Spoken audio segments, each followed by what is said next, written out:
The sun had barely risen when the young warriors gathered at the edge of the village. Each one was filled with both excitement and fear, for today they would begin their journey to the heart of the sacred mountain. The elders had spoken of this mountain for generations, a place where only the bravest could go. It was said that those who reached its peak would be granted immense power, a kind of power that could protect their village from any threat. But the path was treacherous, full of dangers that had turned many back, or worse, claimed their lives. The villagers whispered of a place that lay beyond the thick forests and treacherous rivers, a place where only the bravest dared to venture. It was the sacred mountain, an ancient, towering peak shrouded in clouds, said to hold immense power at its summit. But this power was not easily claimed. The path to the mountain's heart was perilous, filled with shadowy spirits, deadly beasts, and challenges that tested the soul as much as the body. Many had tried to reach the summit, and many had failed, their names now lost to time. But for a group of young warriors, this journey was more than a test of courage. It was a path to greatness, a chance to protect their village from future threats. Among them was Kweku, a warrior whose courage had yet to be fully tested. As the first light of dawn touched the village, Kweku stood at the edge of the forest, his heart pounding with a mix of fear and anticipation. He knew that this journey would change them all, but he also knew that turning back was not an option. For Kweku and his companions, the sacred mountain was not just a legend, it was their destiny. The journey began with high spirits. The young warriors, Kweku at the lead, moved swiftly through the familiar paths of the forest. They were skilled and strong, their confidence bolstered by the tales they had heard of those who had attempted the journey before them. But as the forest grew thicker and the shadows deeper, the path became less certain.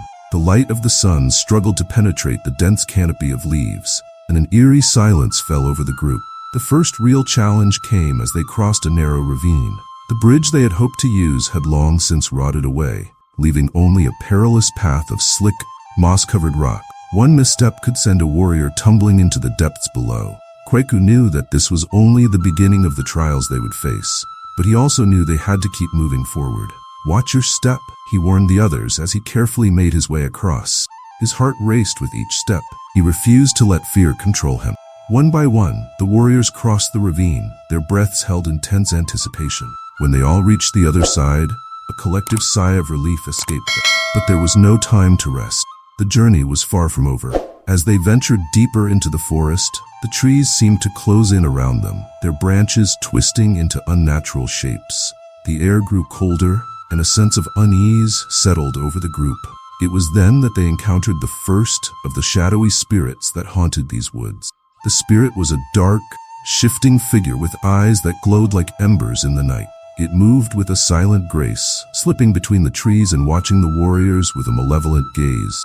Kweku knew that the spirits were drawn to fear. "Stay close," he whispered to his companions, "and remember, they cannot harm us if we do not let them." But as the spirit moved closer, the warriors could feel its cold presence creeping into their minds, filling them with doubt and dread. The spirit lunged at them with a speed that took them by surprise, shadowy form spreading like smoke. Kweku was the first to react, his spear flashing in the dim light as he struck at the spirit. But his weapon passed through the creature as if it were air, and the spirit let out a low, eerie laugh. It swirled around them, its cold tendrils wrapping around their limbs, sapping their strength. Kweku knew they had to find another way to fight. He remembered the stories the elders had told him, stories of how the ancestors had used not just their strength, but their minds to defeat spirits like this. "Close your eyes," commanded, "and focus on the warmth within you, the light that no shadow can touch." The warriors, though terrified, did as Kweku instructed. They closed their eyes and centered their thoughts on the memories of their loved ones, the warmth of the village fire, the light of the sun. As they did, the spirit's grip began to weaken. The warriors could feel the warmth spreading through their bodies, pushing back the cold. Kweku opened his eyes and saw that the spirit had recoiled, its form flickering as if it was struggling to maintain its shape. This was their chance. With renewed strength, Kweku led the charge, his spear once again aimed at the heart of the spirit. This time, the spear struck true, and the spirit let out a wail that echoed through the forest. It dissolved into nothingness, leaving only a faint, icy breeze behind. The warriors stood in silence, catching their breath and gathering their wits. They had faced the first of many challenges, but they knew that the journey was far from over. They pressed on, their resolve strengthened by the victory, but also knowing that the path ahead would only grow more difficult. The days that followed were a blur of trials and triumphs. The warriors faced raging rivers that threatened to sweep them away, treacherous cliffs that tested their climbing skills, and more spirits that sought to break their spirits. But with each challenge, Kweku's leadership shone brighter. He guided his companions with a steady hand and a calm mind, always finding a way to turn their fear into strength.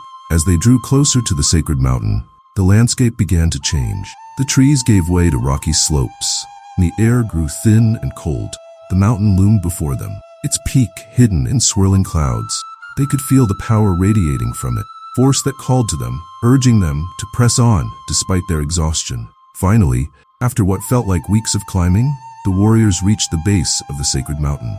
The journey had taken its toll on them. Scrapes and bruises covered their bodies, and their clothes were torn and dirty, but their spirits were unbroken. They had faced the darkness and come out stronger for it. Kweku looked up at the peak, his heart swelling with pride and determination. "This is it," he said, his voice filled with emotion. "This is the moment we have been preparing for. We have faced every challenge, and now we will reach the summit." With renewed energy, the warriors began the final climb. The path was steep and narrow, with loose rocks that threatened to give way underfoot. They moved with purpose, their eyes fixed on the summit.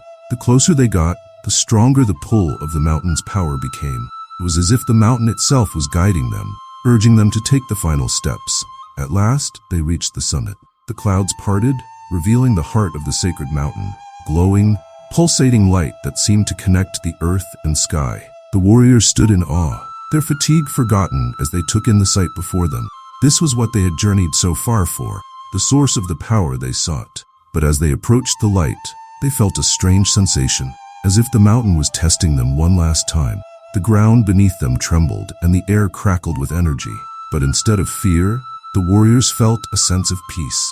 They had faced their fears, overcome every obstacle, and now stood at the very heart of the mountain. They were ready. Kweku stepped forward, his hand reaching out to touch the light. As his fingers made contact, he felt a surge of energy unlike anything he had ever experienced. It was as if the mountain was pouring its strength into him, filling him with power and wisdom. He could see his ancestors, their faces glowing with pride, their voices whispering words of encouragement. One by one, the other warriors stepped forward, each receiving the mountain's gift. They could feel their bodies growing stronger, their minds clearer. The power of the mountain was now a part of them, force they could use to protect their village and lead their people. As they descended the mountain, the warriors knew that they were returning home not just as warriors, but as leaders.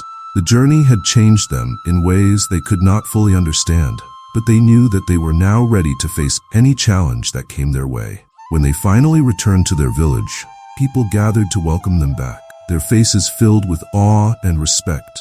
The warriors were no longer just young men. They were heroes, protectors of the village, and bearers of the sacred power of the mountain. Kweku, standing at the front of the group, looked out at the faces of his people and felt a deep sense of fulfillment. The journey to the heart of the sacred mountain had been long and difficult, but it had been worth every step. They had faced the darkness and emerged victorious, with the strength to protect their village and the wisdom to lead their people. The story of their journey would be told for generations, a tale of bravery, resilience, and the enduring power of the human spirit. And as Kweku looked up at the mountain, its peak now visible in the clear sky, he knew that they had achieved something far greater than power. They had found the strength within themselves to overcome any challenge, no matter how great.